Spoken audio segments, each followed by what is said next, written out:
भारत के पूर्वोत्तर राज्यों पर मोहम्मद यूनुस के बयान का असली मकसद क्या है? नमस्कार, आप देख रहे हैं वर्ल्ड टॉक्स हिंदी। आज हम बात करेंगे एक बेहद गंभीर मुद्दे पर। बांग्लादेश की अंतरिम सरकार के मुख्य सलाहकार मोहम्मद यूनुस ने हाल ही में चीन दौरे के दौरान एक चौंकाने वाला बयान दिया। उन्होंने कहा कि भारत के पूर्वोत्तर राज्यों यानी 7 बहनें स्थल आवेष्टित, लैंडलॉक्ड हैं और बांग्लादेश ही महासागर का एकमात्र संरक्षक है। यूनुस का यह बयान महज एक साधारण टिप्पणी नहीं है, बल्कि इसके पीछे एक गहरी रणनीति छिपी हुई है। इससे पहले भी उन्होंने कहा था कि वह भारत के पूर्वोत्तर राज्यों को अस्थिर कर सकते हैं, और अब चीन जाकर उन्होंने वही बात दोहराई। सवाल उठता है कि यूनुस इस तरह की बातें क्यों कर रहे हैं?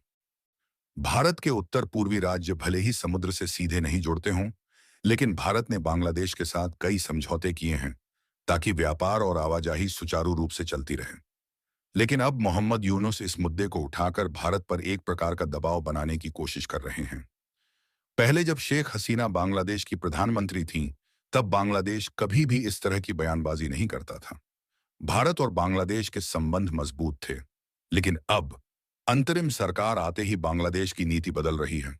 यूनुस का यह बयान कहीं न कहीं चीन के इशारे पर दिया गया लगता है। चीन हमेशा भारत को घेरने की रणनीति अपनाता रहा है। यूनुस की यह टिप्पणी उसी रणनीति का हिस्सा हो सकती है। वह जानबूझकर भारत के उत्तर पूर्व को लेकर विवाद खड़ा करना चाहते हैं, ताकि भारत पर राजनीतिक और कूटनीतिक दबाव बनाया जा सके। यह भारत के लिए एक राष्ट्रीय सुरक्षा का बड़ा सवाल है। अगर बांग्लादेश की सरकार चीन के प्रभाव में आकर इस तरह की रणनीति अपनाती है, तो यह भारत के लिए गंभीर चिंता का विषय है। भारत को अब इस मामले को हल्के में नहीं लेना चाहिए।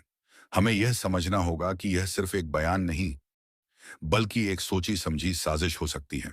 भारत को अपने राष्ट्रीय सुरक्षा हितों को ध्यान में रखते हुए बांग्लादेश की नई नीति पर पैनी नजर रखनी होगी। आप इस मुद्दे पर क्या सोचते हैं? क्या मोहम्मद यूनुस की यह टिप्पणी सिर्फ एक संयोग है, या इसके पीछे कोई बड़ी साजिश है? अपनी राय हमें कमेंट में बताएं और वर्ल्ड टॉक्स हिंदी को सब्सक्राइब करना न भूलें। धन्यवाद।